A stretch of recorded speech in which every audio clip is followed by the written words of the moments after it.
everybody, Zach here. I'm in my little drum ISO booth on the Ain't Too Proud tour. I thought I would talk a little bit about mic placement because I see all kinds of, questions and discussions on the sub about mic selection, which mic should I buy? How many do I need to mic up my drum set?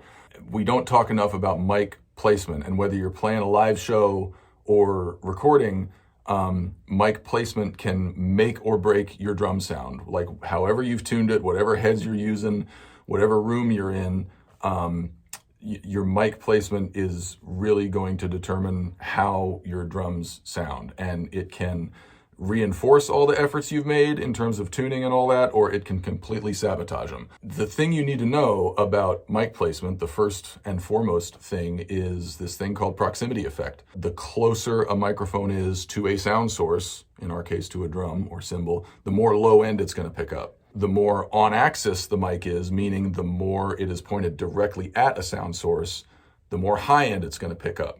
So using proximity effect and mic placement, you can actually EQ the sound of your drums before you touch a single knob or button or plug-in or whatever. That's a big part of how I am micing this drum set. So let's check out what's going on. All right, so let's start with these tom mics because these seem to raise the most questions when people see how they're placed. These are Shure 98s. They're these little tiny condenser mics, with the clips that mount onto the rim. And as you can see, they are far away from the drum. The reason for that is I want to control the amount of low end that I am sending into the house. This week, we're in the Kravis Center in West Palm Beach. So like you can see the size of this room. It's a big room. I don't want to throw any more low end into that room than I have to. In rooms this size, low end just swims around and muddies up the mix. And I have these toms tuned, kind of medium high with a nice dry articulate sound. If I don't control the low end coming out of these toms into that house, it's going to sound like Imagine Dragons at Coachella, and I want it to sound like a Motown record, or at least, the modern version of that vibe. So, what does proximity effect say? The closer it is to the sound source, the more low end it's going to pick up. So I've got these mics up away from the head. A lot of times these close mics, especially clip-on mics, they'll be like an inch or 2 or 3 off the head. And that's going to pick up a ton of low end, a ton of like head hum that doesn't really sound like the drum sounds in the room. Now, for mixing purposes, if you're making a record, sometimes you want that. Sometimes you want to mix that in. But in this context, I want to really control how much low end I'm putting out. The other thing about this placement is that I'm relying mostly on these tom mics for the tom sound. With other mic configurations, you can rely on the overheads for, the sound of the whole kit. And I'm doing that a little bit here. We'll talk about the overheads in a second. But on this mic configuration, I'm relying heavily on the tom mics for the tom sound. So I want each one of those mics to sound as much like the drum itself as possible. And if I get too close to the drum, it's just going to be low end hum and just not the sound of the drum to my ears. That's why I've got these mics perched a good 8 inches, really, off the head. Okay, so I mentioned the overheads. Let's just get right to those. These are Shure SM81s. You see these all the time. I've got them in a spaced pair, fairly close together. You'll see some spaced pairs that are quite a bit further apart or angled a little bit more severely out in each direction. That used to be the case with these. They used to be further apart, and I used to have them angled more towards the cymbals. The reason I moved them a little closer in together was to catch some of the drum sound. There is a high-pass filter on these mics, meaning that a lot of the low end is cut out. So below about 600 hertz, I think, is cut out of these mics. So they're not going to pick up like the low end hum from these toms or the kick or the snare or whatever else, but they're going to catch some attack, right? They're going to catch some of that stick sound, and I want to accentuate that. I want to de-accentuate the low end. I want to accentuate the high end. So I've placed both of these mics to definitely, get the cymbals, but also catch some of what's coming off those toms. So they're kind of just looking down at the inside edge of the cymbals. Same thing here. This mic is placed so that it is definitely going to catch some of that snare and that high tom. On the left side here especially is a good example of using proximity effect to your advantage. This cymbal here is smaller and brighter and splashier than this cymbal. This one has like a darker, kind of softer tone. I'm accentuating that with this mic placement. This mic is pointed not directly, but pretty close to the playing area of this crash. So the more on axis it is, the more it's pointed directly at that sound source, the brighter it's going to be. So I'm emphasizing the brightness of this cymbal. This cymbal is off axis from that mic. So that tone is going to be darker. It's going to accentuate the dark tone and the softer attack of this cymbal. One other thing to note about this mic is that it's pretty far back, basically right over this tom. I could have it like further out here, but when I did that, the sound guy out front said he's like, well, I'm getting way too much hi-hat. So I've moved this mic back so that this cymbal is basically between that mic and the hi-hat. I'm using this cymbal as like a sound barrier to prevent hi-hat sound from getting into that mic. Pretty conventional snare mic placement with a pretty conventional snare mic. This is the Shure SM57. I've got it, again, not too close to the snare. I mean, it's a good 3 inches, 3 or 4 inches. It's not right up on the head, because if I'm right up on the head, I'm gonna get just that bonky head sound. I'm relying only on this mic for the snare sound. I have no snare side mic. So it's basically all up to this mic. Out there, out in the house, the snare tends to sound a little bit bonky and not quite crispy enough because I have no bottom snare mic. So one thing I've done to combat that is to put a 30-strand snare wire on this snare. That crisps it up quite a bit.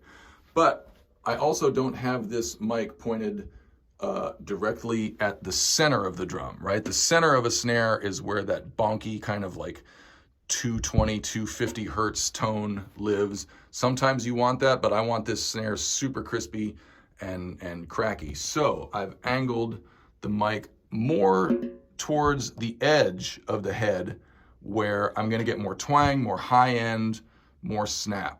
I'm not playing out here, but the frequencies that are coming off of this part of the head are gonna help me out in the house.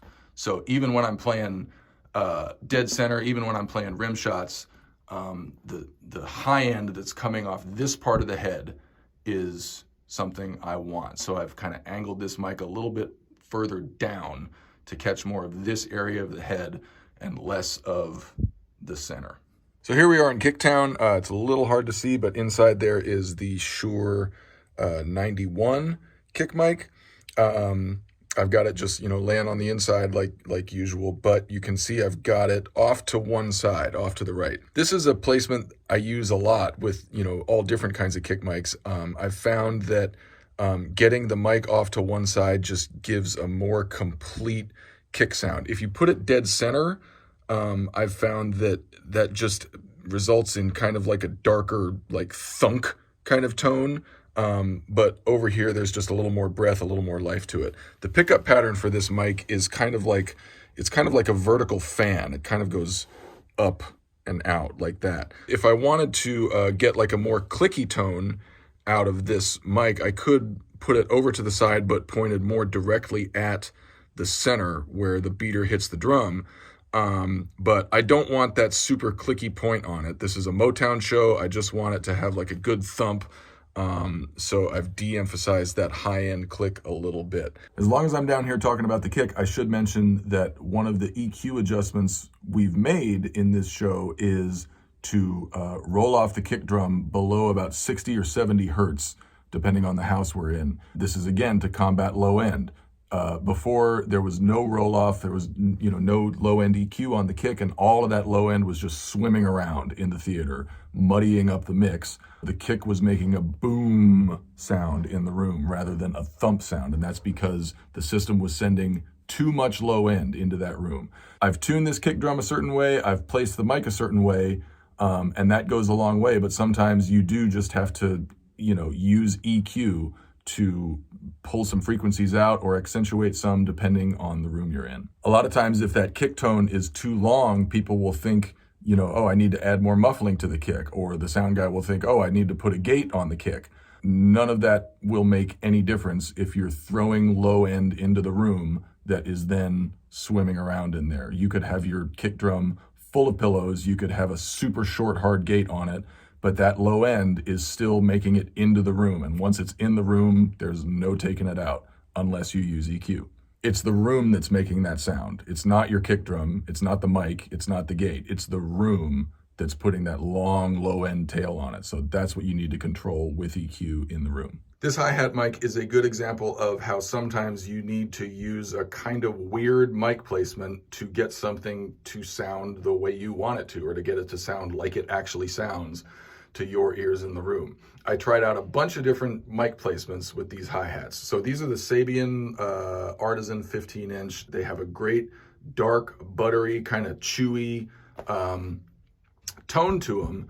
But this mic, for whatever reason, I don't know if it's this mic or this little room I'm in or a combination thereof, but this mic just made them sound really sharp and bright, like tinky and anvil-y, and it just didn't sound like these hi-hats really sound. I tried a bunch of different stuff, like conventional placements, capsule facing down on the top cymbal, facing up on the bottom cymbal, pointing in towards the bell a little bit. I figured out that all that tink sound, all that metallic anvil sound was coming from the bottom cymbal because it's thicker, and it's coming from the bell because that's kind of the, the roll of the bell. That's the sound of the bell.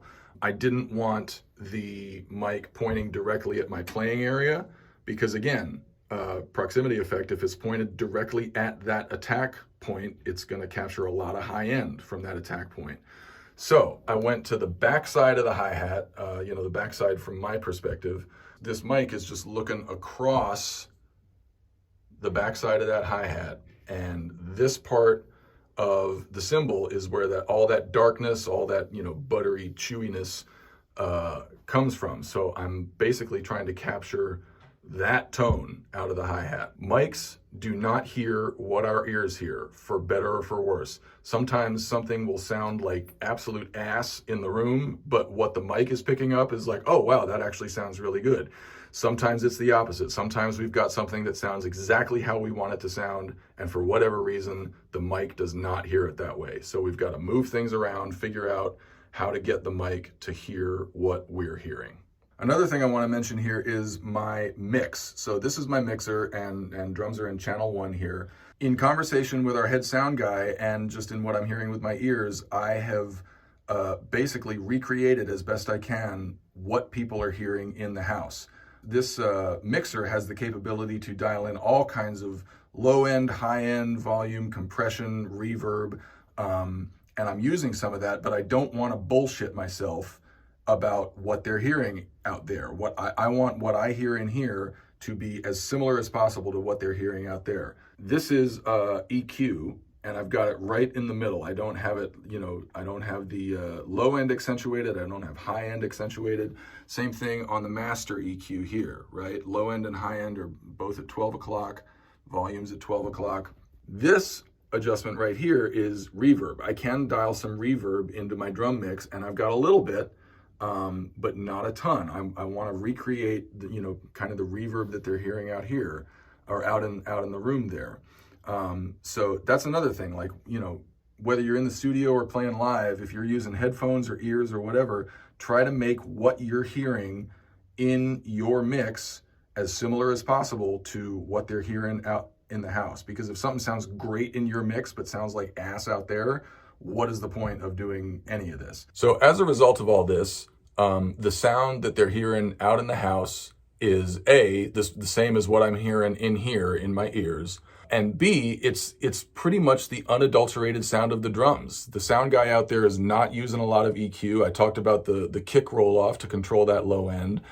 But because of the mic placement and the tuning that I've done in here, he doesn't have to do much out there in terms of EQ, in terms of like fixing a tom sustain or fixing a snare buzz or fixing bleed or sympathetic vibrations. And he's put a couple of soft gates on the toms. And that's not to control tom sustain, because I do that in here. I've done it with tuning and mic placement. That is to control some bleed that's coming from the hi-hat. We discovered that like there was some high-end hi-hat stuff like bleeding into the tom mics. So he put like a low soft gate on those tom mics just to control the hi-hat bleed, the high-end bleed from the cymbals, and like some sympathetic vibrations of the toms themselves. But that's it. And I think it's, you know, the best way to go. Like whether you're recording or playing live, the less the sound guy has to manipulate your sound out front, the better. And that depends on you doing the work with tuning and mic placement and dialing in your sound so that when it's sent into the house, it's as close to what you want it to sound like as possible. Hope this was helpful. Hit me up in the comments section. Happy to answer any questions. Just remember, whether you're working with 1 mic or 8 or 16, mic placement is everything on the drums. I mean, it's not everything, but it's like, it's a lot. Mic placement, mic placement, mic placement.